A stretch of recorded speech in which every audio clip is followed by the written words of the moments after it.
Welcome to the emotional support. Wait, fuck. Fuck.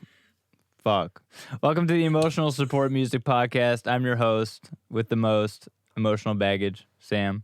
Today we have Deanna DiMartino. Hello. Fantastic. How are you doing today? I'm doing dandy. Happy to be here. Dandy. You have great energy. Oh, It's just thank you. flowing through you. It's actually infectious. Oh, thank you so much. What inspired you to start making music? Oh my goodness. I think music has always been very innate for me. Ever since I was a wee child.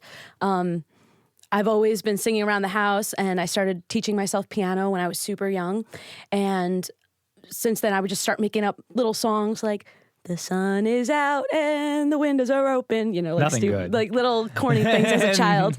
And then I guess it just progressed. And then I always stayed involved in music in school, and then eventually started doing music lessons, and then just the knowledge of learning how to write and just understanding more and innately just creating. I guess it just kind of started to flourish. That's what music does for you. So that's very interesting to me because I feel like there's like a huge.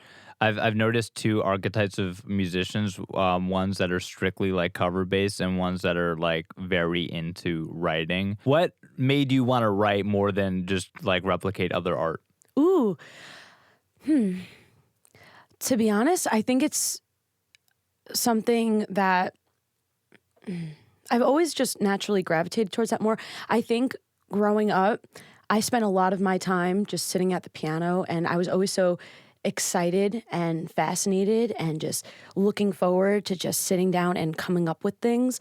It was definitely kind of like an outlet for me too. I realize like now being older and reflecting on my life, it's like I've always needed that to be like, or it's always felt like to me a very safe place and a very calming space, but it also brought me so much fulfillment and joy. And so sitting down and getting to just come up with stuff was like the highlight of my life. So I never really liked doing covers, or I like to here and there. It's fun, but it isn't the same. It's exciting, and when you are piecing together everything like a puzzle, especially coming up with chord progressions and melodies, it's just like fun to build on the project for yourself. And then when you have the finished product, it's something that you could feel accomplished with. So I love chasing that feeling. Exactly. It never hits as hard unless it came from your pen. You know what I mean? Yeah, exactly. For sure. Who are the artists that inspire and you take a lot of influence from? To be honest, I think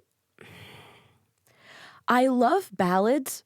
I don't want to say I have a specific artist. I know there's like George Michael has a lot of really beautiful ballads that I'm sure that I've taken some inspiration from subconsciously. But when I'm creating, I literally will sit and just come up with stuff and just see what happens.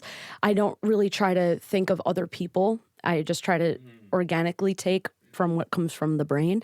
But I love George Michael's music. He has, again, gorgeous voice, beautiful chord progressions, gorgeous piano. I love that.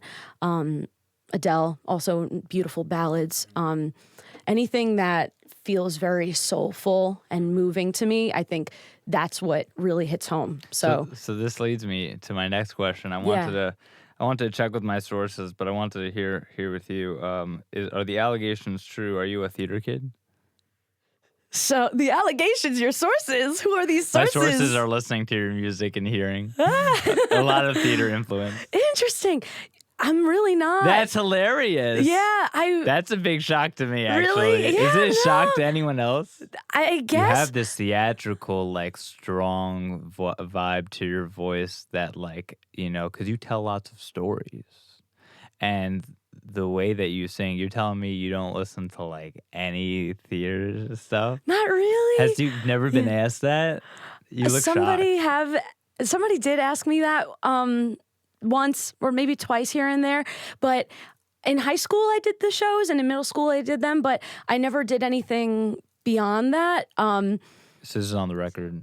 So you're saying no to the Yeah, allegations? no, I really haven't. I mean, There's just no, besides yeah. high school and middle school, and I never really I think that's listened actually to. awesome Yeah, that you accidentally have like a very like theatrical voice, and especially because it didn't come from somewhere. It was like it's like this authentic thing. I don't listen to it and go, "Oh, this person's 100% just theater based," because you got like funk influences in there, and you've got I do like appreciate the all funk. kinds of layers and stuff. I feel like, tell me if I'm wrong. I feel like you're the kind of person that obsesses over like how the synth sounds and I like yeah. love Yeah, you have a synths. lot of synth in there. Synth I love it. City. It's the It best. I love feels a good like a synth. very like modern production take on like something that might have could have been done like before, like in like I don't know, like the 80s maybe. I'm bad with timelines, but like it sounds like it harkens back to older music, but in like a modern, tasteful way, especially with the production. Yeah, Obviously, yeah, no, that's awesome, and I love. Thank you for sharing yeah. your perspective with me too. I think that's definitely what ended up just coming together.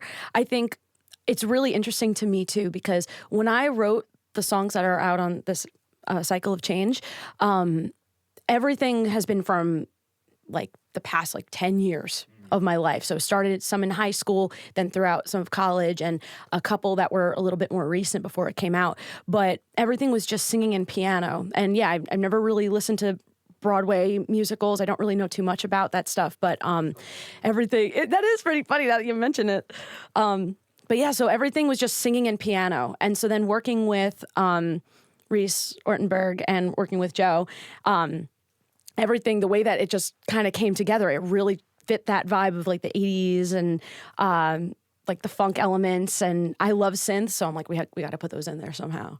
Like, I love the blend of bringing different We things have together. some mutual friends. Reese did bass and guitar. I love Reese. I've I known him love for so Reese. long. Reese is the He best. changed my life, especially He working changed on my these. life. Oh, really? He Yeah. he showed me what a real musician is. Yeah, for real. I remember working with him too. He's like insane. I went to Tennessee. So this is the funny story. I went to Tennessee to visit him when he first moved there. Now he's like never there because he's on tour with Dance Gavin Dance. He's doing whatever, guitar teching, or he's on like with a lot like Birds or whatever 17 bands he's on. But when I went, every night we were going out to the bars in Tennessee. He had a gig like every night, and like you got to make your money, you got to make rent.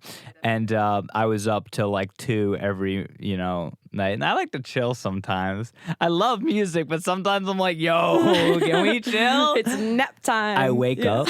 I wake up. This dude is on Pro Tools, like mixing away. I'm like, oh my god, dude! This guy lives and breathes music. He This absolutely guy does. lives and breathes, and he does. He's insane. So whenever I ask him to do bass on a track, be prepared for like no one else to be able to play it back. Yeah. Like that's the thing. He did an incredible job on everything.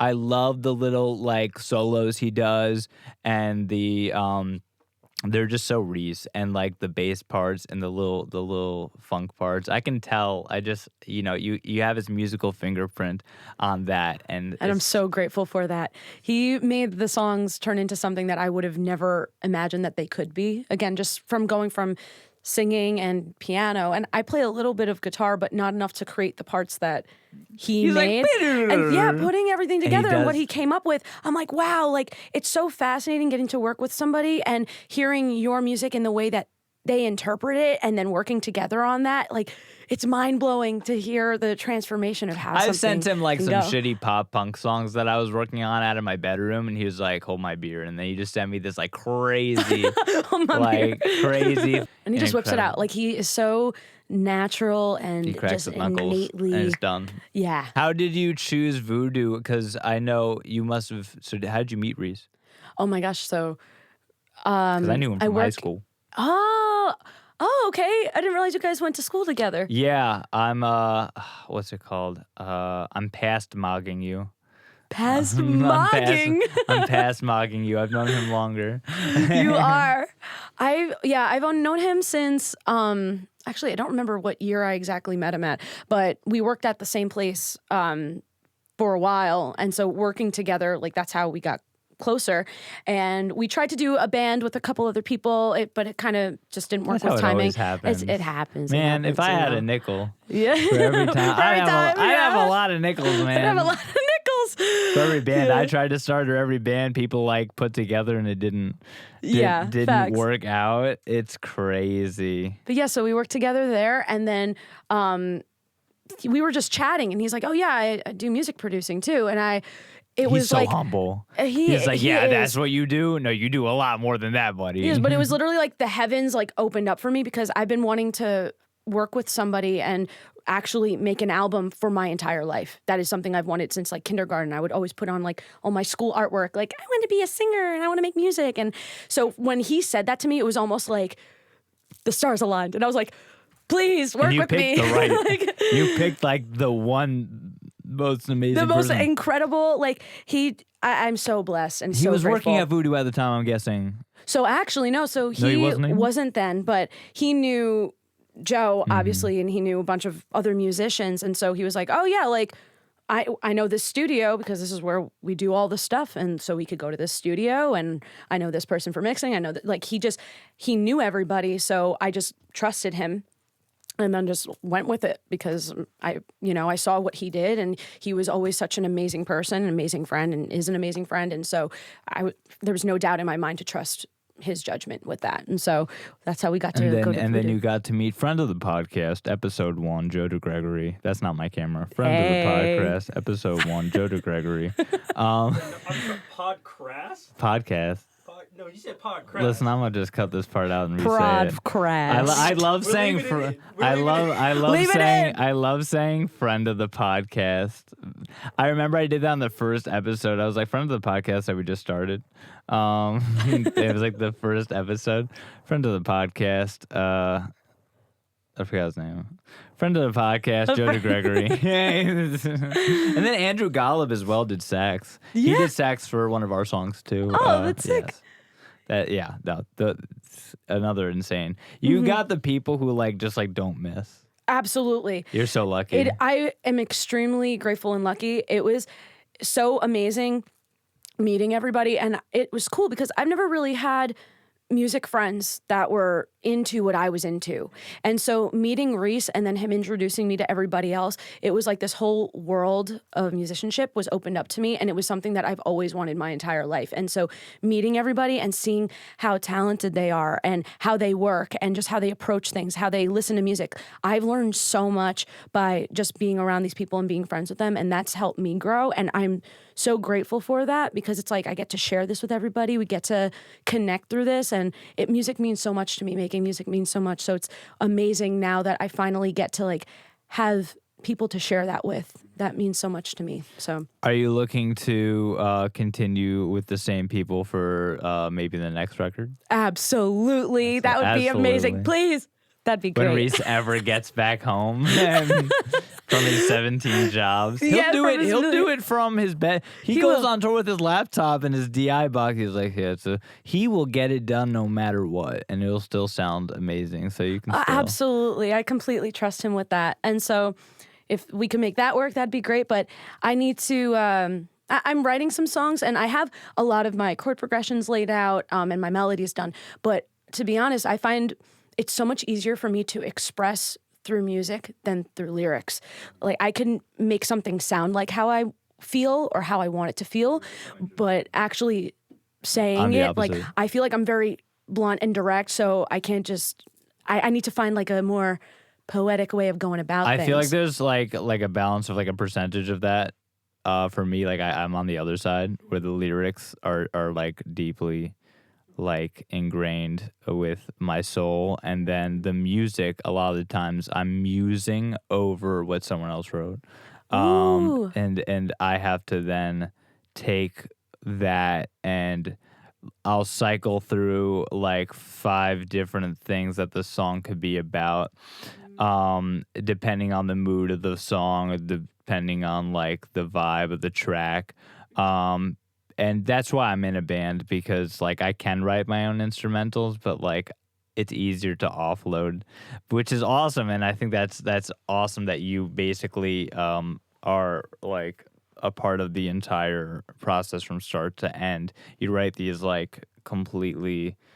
Well, honestly, when I listen to your songs, it feels like very atmospheric in like an awesome way. Like you put your headphones on. Is that intentional? Like you put your headphones on, and you're like, whoa. Ah, that means so Yeah. much to hear. Thank Yeah. you for telling me this. No, That yeah, is really. It's like a whole something- world. Oh, that is so awesome. If I listen to the album from start to finish in headphones, I feel like it's so cohesive. It feels like its own world. Like it feels like, yeah, really. Like that is so like no one's amazing to ever said hear. anything nice to me before. it's just like that's so funny. No, yeah, really, it really Thank you feels so much. That is so so awesome to well-produced. hear. I think that's something I go for. I love You the did it. feeling of like just getting lost in something. Especially, I'm so big on instrumentation, and there's a lot of strings on the album. There's, as you know, synth. But I love how like a melody with the music, like how that makes you feel. Again, just going back to, I like to express more through the sound.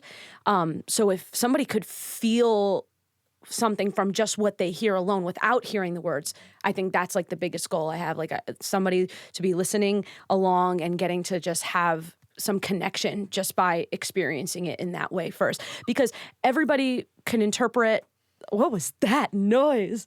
Wait, hold up. Oh, That's I'm so sorry. You're like, wait a minute, maybe. that's really embarrassing. That's so. It would be okay if it was you. That's Damn, okay. bro. We in a movie theater right now. So please silence your Theater phone. Sorry, you were saying. No, that's okay. So I feel like with lyrics, like people, I think I've been always set on, oh, I want somebody to know what this is about and like what it means to me. And that's why Whataboutism. it should matter. But then with actually working with Reese, he was like, dude, like it could be about whatever you want. Like, And because and this guy's he's a like, prog guy yeah, who but writes he's concept right. albums. And it's so true. Like you can, like anybody could listen to it. If they could make it connect to something that matters to them, that's what matters more because they're taking inspiration from it. So even if it's not about what you feel, that's how you get to express. But if somebody connects to it in a once different you way, release that's a song, great. it's no longer yours. It's no longer yours. It's no longer yours to interpret. Like I've given it up. So we're about to release a song, and like it's about one thing to me, but to other people, it might be about something completely different, or it could be completely about my own personal experience. And people are like, oh wow, that reminds me of this one time that has nothing to do with what I wrote about. But Ooh, honestly, as yeah. long as it helps you, I don't really care. You know what I mean? As long as the lines hit, that's all I care about. Is that there was some kind of, and I feel like you feel the same way, is that there was some kind of catharsis at the end of the day. Yeah, that there was some kind of feeling of, oh wow. Because that's what brings people together with music, is that feeling of connection through the headphones of like, oh man. Like Fall Out Boy had a lyric line like, "We're the therapist pumping through your speakers." Like that's kind of like how it feels. Ooh, Yeah, I love that. Yeah, I definitely find that it's easy to write about sad things. it's so easy. Writing about happy stuff sucks. It's hard. I had someone talk to me and they were like, "I hope one day you write a happy song. I want that for you." And I'm like, "Yeah, but like." First of all, sad music is in right now. We listen to Somber, like he's on the radio. Oh, he's great. Like Yeah. all people want like kind of angry, bitter, and sad, and like it's the easiest stuff to write about But I think that's not a problem. To me, that's not a problem because that's just a human condition. Yeah, well, because also if music's your negativity outlet bias. and that's what you're expressing and you're sharing your story and you're sharing your life, I think that's a beautiful thing because you're letting that out. Why am I going to talk to you about the day that, like, I don't know, the coffee hit just right and, like... and the birds were chirping. The birds were chirping and my mom finally talked to me for once and then... Yeah, my dad came back for the grave. You Yeah, know? I came back. Yeah, like, why am I going to talk about, Jesus himself came down from the heavens and was like, yo, bro, what's up? And, yeah, that was a cool day and all, and I was happy, but, like...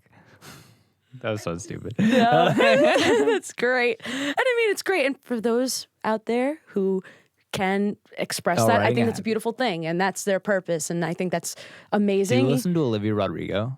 No. Okay, so She's very talented, gorgeous voice. But she was talking about how hard it is. She had to challenge herself by writing. She wrote her own conceptual album where it actually it's called You look so sad for a girl so in love. I believe that's the Yes. title. So the album starts out really happy, and which is unlike her because usually it's like sad, sad, sad, and then it slowly there's two sides to it that slowly move down, and it's Whoa. one story of like a relationship and expectations and like you know the degradation of like the relationship. It's so interesting, and it's a really good album. You should check it I'm out. gonna listen to it because it's her cool. voice is gorgeous, and some of her songs I really love. Actually, there might be one that I heard. Do you know Less? I think know all of them. that one. I Yeah. think I have heard that one. I heard. Yeah, Crying outside. Yeah. Yo, she said something like, "If loving me is Oh. something about crying outside the corner of LAX or something." Yes, then I wish you would love me, which is beautiful lyric writing. Yeah, that made me. Where's the Kleenex? Where's the Kleenex? Yo, I mean, I would do a deep dive into that album. Absolutely. Thank you for telling me. The song me. Begged. Almost every single song. There's a couple of songs that are a little bit more on the poppy side and are like fun, but like, oh my god, there are some very not fun songs. There are some very like, oh man, that was heavy. Some adorable songs like the song Honeybee. I feel like you would like that one. Honeybees. Have you heard that one yet? No, you should. Oh, that. Well, honestly, after this, we should like listen to it. Yeah, let's do it. I think you would appreciate it. Yeah. But you have another secret weapon, which is voicemails. I do. You do. You love voicemails. I need do. to know who the hell this person in Blindside is. Is this a real person? Oh my god, it is a real person. It's a funny story. It's like an ex-boyfriend. So no. Well, kind of. It was a weird situation. Long story short, like we were dating at the time, but it wasn't like anything serious. I would hope so because this person. Yeah, this person was crazy. Person's crazy. Turned out like we were dating, and he said to me, he was like, "Oh, I really like you," whatever. I'm like, "Cool." Like we're just going with the flow, see what happens, Cool. whatever. And then I find out like the next day he's had a girlfriend for like 3 months. So I was like, "Oh, wow.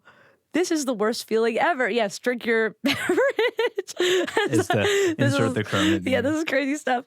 But so finding that out was disgusting and a shock. And so I was like, this is awful. And it inspired the song. And then I was like, you know what? That would be really funny to plug this in there and make it sound he silly. sent you that voicemail. Oh, okay. So for more context, I need the context. When, I'm dying to know the context. the context I is a little laugh my crazy. ass off. Yeah. Well, so when I saw that, I was very thrown off guard and like scared and like, what do I do in this situation? Like this was scary and like disgusting. And I'm like, what the heck? So I asked the girl, I was like, hey, like, are you know guys about this? like together? Or, like cause we're kind of a thing and what is going on? And she was like, oh my God, we are like, and so it just blew up. She called him and then he came to my house at like 5 a.m.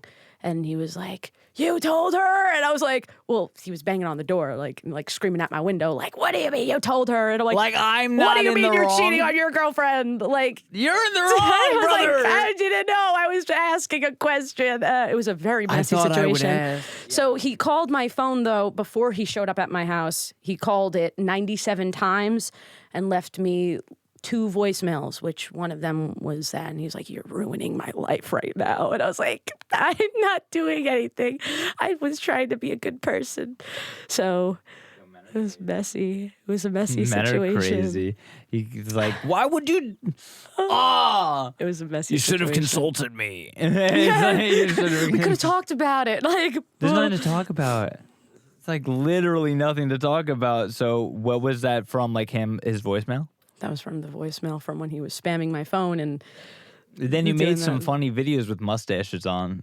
Like, what did you have a mustache? oh no, that was just me and my friend being silly. Because we wanted to do, I was No trying to think lore. of like funny like content to post. And since it's like a guy's voice, I was 'Cause it like, was so if funny. we use this filter, it's like, Oh, that was a filter? I thought you drew. oh no, wow, it looked that good. It looked, yeah. Snapchat is crazy like Yeah, that. Snapchat's crazy. I was like, wow, they really drew on their face. That's hilarious. I was like, they're really committed to this. Maybe I just wasn't looking long enough. I don't know. I'm just so desensitized to That's everything. hysterical. Everything looks real nowadays. I feel like nowadays with AI and everything, I'm just looking really hard at everything. I'm like, yeah, that's not real. And it's like, is it though? And it's like, the fact that I have to ask every time is getting really exhausting. It's like getting really You just gotta exhausting. assume. I don't even know if you're real. I could literally just. Me either. So I'm going to skip a couple questions because I'm very excited about this. We had a fan reach out to us when we told them that you were coming over to interview. And I thought I would share what they wanted to say with you. Let me just make sure it doesn't get Interesting. Yes. What is your favorite chord voicing? And have you checked out the book The Creative Act by Rick Rubin? That is ridiculous. So, Steven, my favorite chord Stephen voicing. DeGregory. Stephen DeGregory. Let's talk about that book another day. He got me that book. Oh, he told me. He told You're you in trouble. that. I'm so bad. I got to read it. I think, honestly, okay, when it comes to that, I think part of me, maybe I'm feeling a little stubborn on it because I love to just like, I believe that I could do it. And so I'm like, I don't need to do that because I think I can come up with it, Yo, like the songs itself. Rick Rubin is hilarious. He goes, I don't remember who it was, but he went up to someone and he listens to the mix of the song and he goes, make it sound orange. And then he walked out of the room and then they come back and it became like a hit song or whatever. And Oh my God. And then he commits like, yeah, cool. It sounds That is orange amazing. now. Yeah, no, I'm really excited to read the book and I absolutely need to take time when to did sit. he give you the book? December.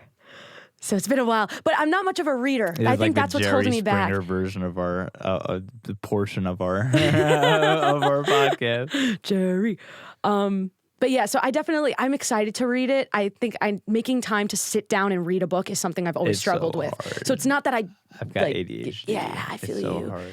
Like, so I want to get there. And then favorite chord voicing, I love major 7 chords. Yo, that's So awesome. Any major 7, I put agree in with or you. add the 9, throw Yeah, I it was in gonna there. say. Yeah, no, I completely agree Nut with City. you. I remember me and my ex-girlfriend had the same. It was like A major 7, like a very specific one. I was like, that's cool. It was like a weird thing to share. And it was like a weird thing to like have the same exact thing. Yeah, so we were with him and we were like, oh, we should like totally get a question like from you and just shock her. That is hysterical. I'm like, who would have reached out? I know. Well, that was the Steven. point. Steven. You don't want to call him up DeGregory. later. I'm gonna be like, hey, Steve, what's good? Hey, Steve, what's good? That's so. I mean, he's such a big fan. I mean, I'm sure. And how did you know that you had that book? That's so funny. Yeah, he was laughing so much. He was like, I know what to say. He's like, I know exactly what to tell her. I can't believe that right now. We're gonna have a chat about that. We're gonna have a conversation about that. I'm so sorry, Joe. Joe's in the doghouse right now. If you had to describe your writing process in 3 words. In 3 words. It's hard. That's why I'm Wow. doing this. Writing I'm stealing process. I'm stealing this from like a different interview I watched. I thought it was a great Okay. question. Writing process. I think feel is number 1. Experiment, number 2. And then 3, describe. Describe.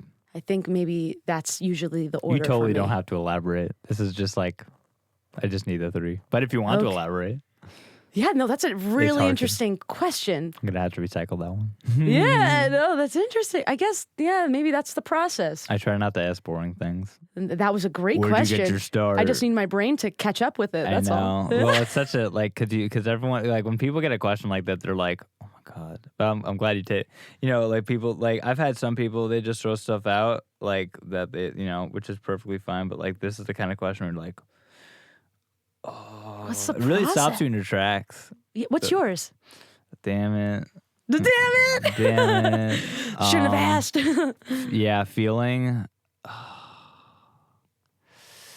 Feeling. Say experiment. Say So it's feeling experiment and forgot your last one. I'm so sorry.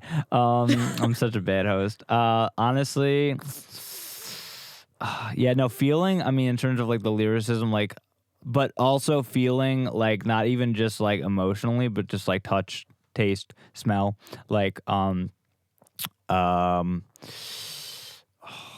melody, like that's really important to me, is that the melody matches the feeling as well, and that the melody matches the words and everything. The top line can't ignore the like what I'm writing over.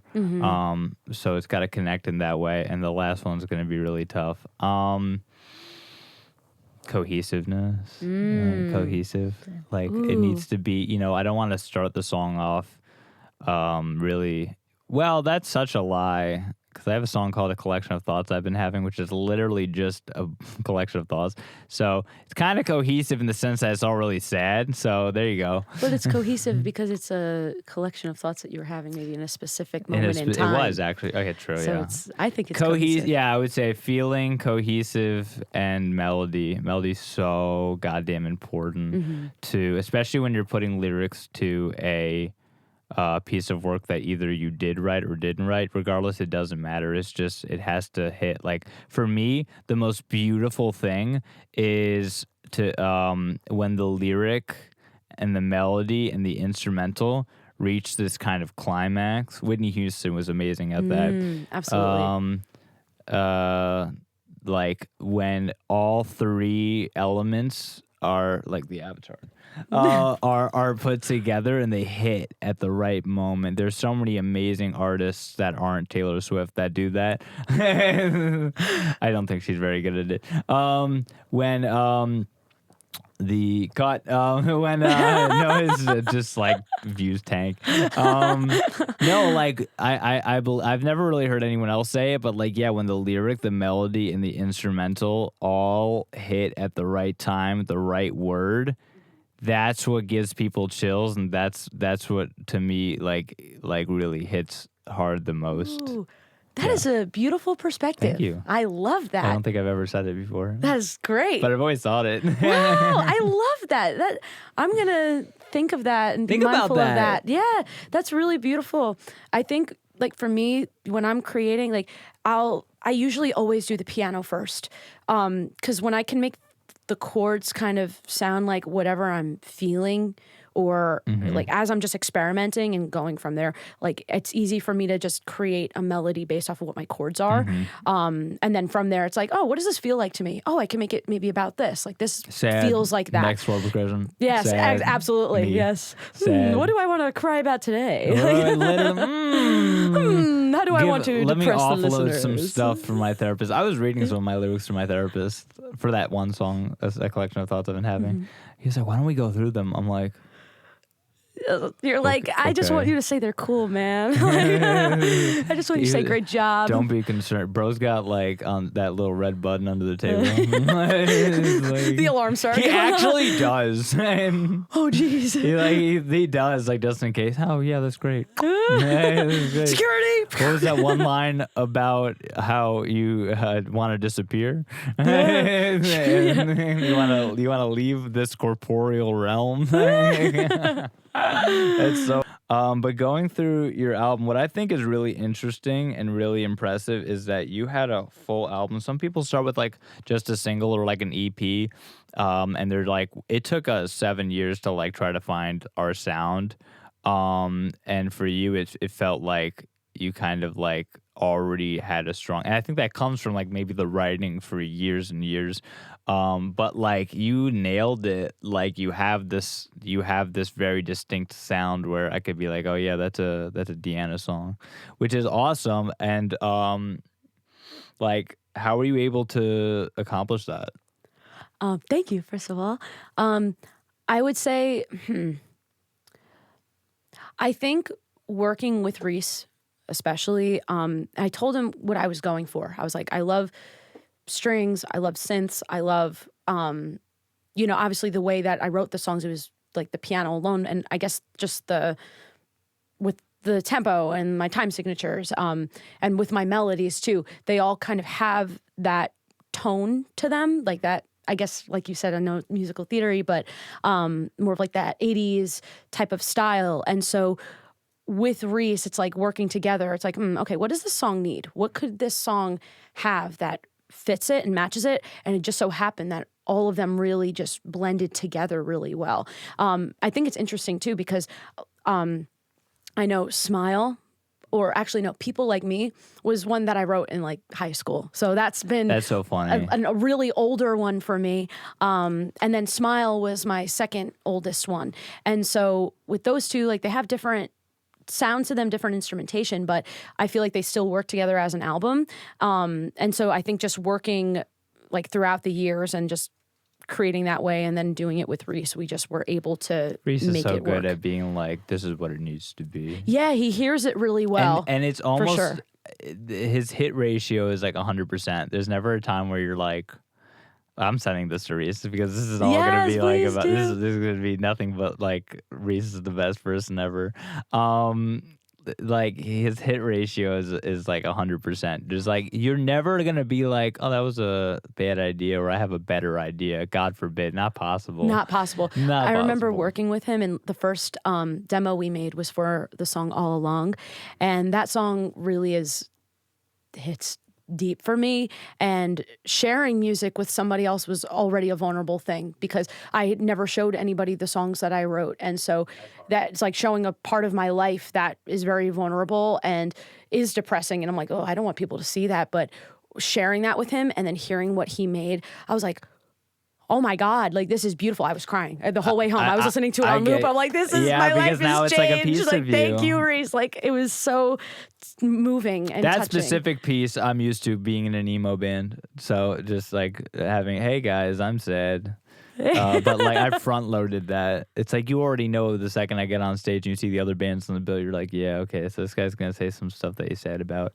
Do you ever does something ever happen in your life? And I love asking this question to songwriters, and you're like, I'm really fucking sad right now, but this is gonna make like such a good song. Yes, literally, that was writing half of a cycle of change. Well, some of the songs that were more recent, definitely, like just things were happening, and I was learning so much more about what I had been going through in my life and learning about the people in my life. And it was like a shock, and learning about that stuff was both heartbreaking, and there was a lot of grieving, and there was a lot of I feel that. like disrespect and like shock.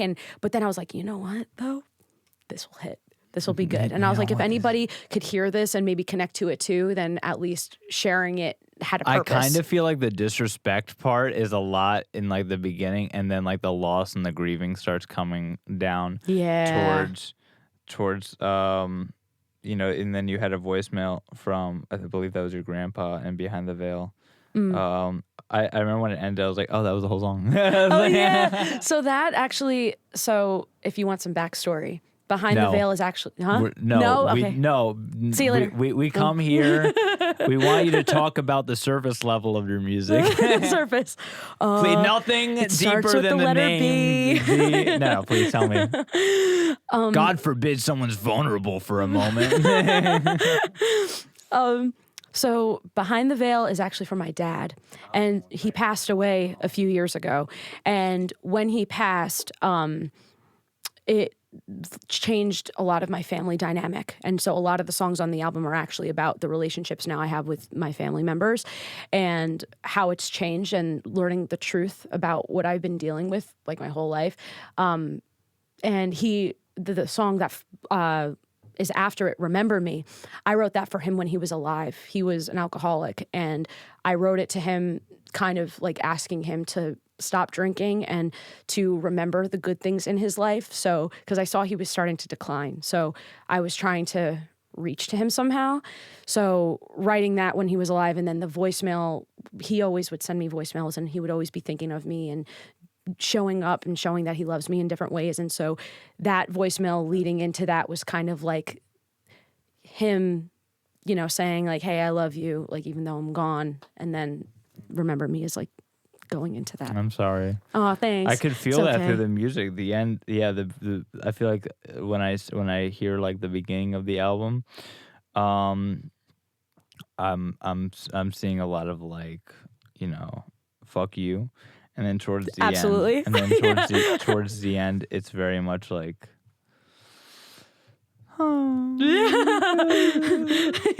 Yeah, for sure. Yeah, I mean, there's some of the songs are about relationships, and some of it's Of about like course. the family dynamic. Yeah. The family. I mean, that hits hard, you know. Yeah, so like kind of going back to what we said before, like do you care if anyone knows what the song's about anymore? Like did that change you when you had that conversation with him? So I Cuz will. that's a hard thing that I had to deal with too. Ooh, well, I have a question for you before I answer. Well, one, do the people that maybe you wrote the songs about know they're about them?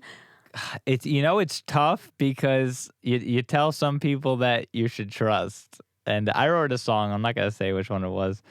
Screw it. I'll say it's called "Everything You Want for Free," and I wrote. I love that song. Oh, you do? Yes. That's the one with Andrew Gollum. I wrote that one. Thank you so much, by the way. I wrote that one, and it was about like a stupid like little fling I had with somebody, and I was bitter over it at the time. And I told somebody about it that knew the person, and then the person found out because the other person told them, which is like a cardinal sin. Like you're not supposed to do that. They weren't a musician, so it's like, or a songwriter, so I feel like that. But that's like obvious. I feel like everyone should know right off the bat. Like don't tell somebody that. But their reaction actually was like, "Oh, that's so cool."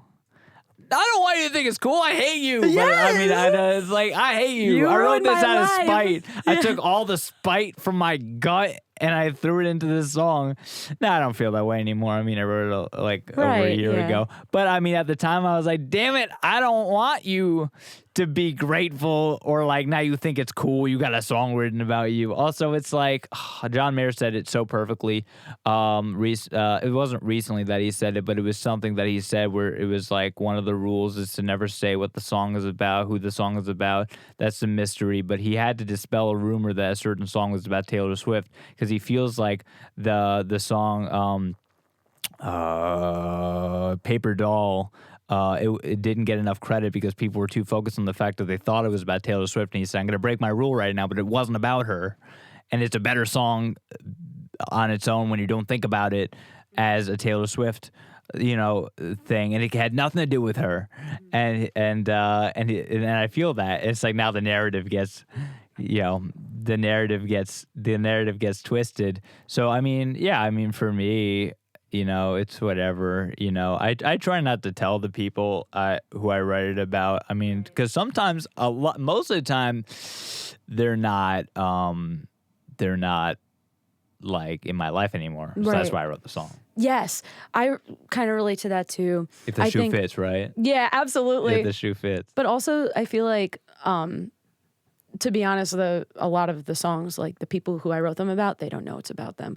That might be something that I will never publicly disclose. Maybe because totally it's like don't have I to. have like it's almost like the two sides. Like part of me is like you treated me like this, you did this to me, like you gave me this experience. I'm just being real about it and singing and expressing and using this as my outlet. And I'm like just doing that. But then the other half of me is like, well, I can also understand like you're living life your first time too. Yeah. And you might not know better. You might have gone through things growing up that made you the way you are. And it's like, I also kind of have like the sympathy or the empathy for understanding why a person could be the way they are. Not that it makes it okay. And that's why I'm like, I don't know if I would want to specifically I wasn't share. as mature or enlightened about it as I am now because back in the day, I remember I wrote a song, one of our songs, High on Self-Esteem, and I remember I was friends with this person, and it didn't, it was weird, and then I had angry feelings, but then we became friends again, and I was like, hey, bro, funny story. Oh my God, no. Because I was feeling really chaotic, and I was like, bro, this song's about you, and he was like, I'm pissed. He's like, I'm listening to it. He's like, it's a good song. He's like, damn it. But like, it kind of makes me mad at the same time. And I'm like, yeah. So like, it opens up a Pandora's box. Yeah. And so That's from so my funny. experience, don't do it. I don't. I'm older now. I'm not gonna do that. I'm not gonna. There's no point. It's too petty. But I'm gonna continue to write. If the shoe fits, that's how I feel. If you come up to me and say, "Is this about me?" It's like, if the shoe fits, man. I mean, no, but maybe you need to reflect on yourself. Reflect on that, brother. Like, maybe you need to think about that. I have a couple of questions that I wanted to ask about your favorite songs on the record. Sure. I think Smile, Mm-hmm. definitely. Can You Hear Me Now is fun. I think those might be my, and All Along. I think those are my top 3 right now. I feel like it does change. It changes. But Smile is always, I think, my favorite. Oh, and I love Say a Prayer. Have you That played was it fun, top too. to down live? No, I wish. One day soon. Yeah. It absolutely. You know what? I'm putting it out there. It's happening. It's happening. It's happening. But that would be amazing to do that. That's awesome. I would love to. Yeah, I'm dying to see. I would love to see the whole thing from start to finish. The visual concept for the record. Who did you work with? You're not going to believe this. Yeah. Drum roll. Yeah. For the album cover, you mean? Jude? I know, because he was Yeah. hanging. You know, it was hanging. I was wondering, and I could have just asked him because he's our manager. But if you don't know that, so I saw it hanging on his wall, and I was like, I feel like he did that. I think he might have said something, and then I was like, like one thing leads to another, and like now you're sitting here. It's so crazy. I know, small world. But yeah, he did a great job, and he was so wonderful to work with too. He was so, it was just so much fun. He was so patient, and he was so creative with ideas too. So it was really oh my God, he's a awesome. genius. Yeah. He just did a film He's such a nice festival guy. for one of our music videos he did for us. He was insane. It was crazy. I think I saw it. Yeah, it was great. Thank you. Our new music's a lot better. I'll always say that. I think till I die, I'll write like a Grammy nominated record, and then the next record I write afterwards, I'll be like, "No, that shit sucked." Yeah, I'll be like, because the new shiny thing is always better. always. What song do you show people when you're like, "Yeah, I make music"? Smile. Mm-hmm. Yeah, I'm really proud of Because that it's very one. vulnerable. And, It is. I think though, just the instrumentation and the feel of the song and the lyrics, like that feels like a really cohesive and moving song to me. Like I'm really, really proud of that one. And it's also about something that is something that I feel like I still deal with. And so it's something I could always relate to. Yeah, I love that song. Do you ever? So you're a music teacher, from what I see. If that's still true in your bio, is that correct? I do, yeah, like private lessons. Private lessons. Yeah. Do you ever feel like when maybe you're writing your songs that you kind of have to flex on your students with the musical choices that you make? That's so funny. I feel like when it comes to my teaching approach, I really focus every lesson on what the students' goals are. And a lot of times, like I've told some of my students about my music writing. But when you do and show them. what I'm sorry? But when you do show them your music. When I show them though, it's very rare. I think there's only been maybe 3 times I've talked about my own stuff with my students. But when I have, they've been so receptive to it, and they're like, wow, like that's really cool. And I try to share it when they're trying to do songwriting, so I can be like, hey, Did you like catch that Mixolydian moment? yeah, did you see that thing? I don't know. I feel like I try to. I honestly, I don't think I really talk to them too much about I would be it. mogging on all my students. Yes, I as you would be- should though. I would It's just good. be like, yeah, this is what it takes. this is what good art is. This is what a good art is. I definitely like to teach them about how they can create anything, especially they could use music as an outlet. So I'm like, hey, if you're having a great day, you're having a bad day, if you're angry about something, you could sing about it. You could sit and play the piano about it and just come up with stuff. And so I try to teach them about how to use music as an outlet when they're into songwriting in that way, because they come up with such beautiful things. And then it's just authentic from the soul. So I think that's really special. The improvisation of feelings and lyricism is so hard for some people. It's a muscle, and it kind of gets to the point where it just kind of like throw up at this point. I just throw it up all over on the instrumental. Alex has seen that. That's basically just what I do. I mean, what I don't know if you would I say that's accurate. Just you pull something up, and I'm like, all right, cracks my knuckles, let me cook, and then I just go, and then the song is done. Birthed a new song. Oh, you know, I've sat there for 40 minutes sometimes, and he just does something. I fall asleep, and I'm like, what'd you come up with? He comes with a fucking banger. I'm like, and it's funny because I feel like just being so intentional with your lyrics, over time, especially when you're taking a lot of time to write, there are some times where you write a song and it's the best song, and also it happens to be the fastest song you ever wrote because, I don't know, magic hit the room. I feel do you ever feel that way? Some of the best songs you ever wrote were written so fast? Yes, actually, the song Loner, I wrote in like a day or two. And that was actually a little bit backwards. I came up with the melody first for that one. But I felt like it came out. I've stolen, by the way, I've stolen complete top lines from songs that didn't make it and thrown it onto new instrumentals, and it worked. Snips. The song you heard, that's the whole top line was stolen from a song that was never going to come out. So There you go. There was an instrumental, and it just happened to work. I love when that happens. I mean, the melody's changed a little bit, but basically, That's you can just awesome. do that. Oh yeah, absolutely. Especially, I don't know about you, but like I'll just make voice memo upon voice memo of ideas, and so then like piecing together random stuff like a puzzle. It's a lot of fun. I know what you mean, 100%. Where can people find you? YouTube, Apple Music, Instagram, Spotify. What's Wow, your that was a handle? lot of them. So Deanna DiMartino is the Instagram, and I don't think it's any underscores or anything, right? I think it's I just don't know. Deanna I'm gonna DiMartino. put it right DEANNA. I'm gonna put The it right spelling. here. It's gonna be on the screen anyway. Okay. Oh, perfect. Screen. And yeah, YouTube, Spotify. And you said you do private lessons? Do you do them virtually as well? Oh, fantastic. So, you can hit her up for stuff like that. And thank you so much for coming on. Thanks for having Appreciate me. you. I do a handshake usually. My hands are kind of sweaty. I don't We know if you could care. fist bump it. We can fist. That was so. Or we could do a turkey. Yeah. There you go. There we Yeah. go. There we go. That has been another. That's it. That's a thing. We did number 5. We did it again. We did it again. Fantastic. That's been another. We did it. We the best. DJ Cat. Thank you for coming along for the ride. Thank you, Deanna. Thank you, Sam. And Alex.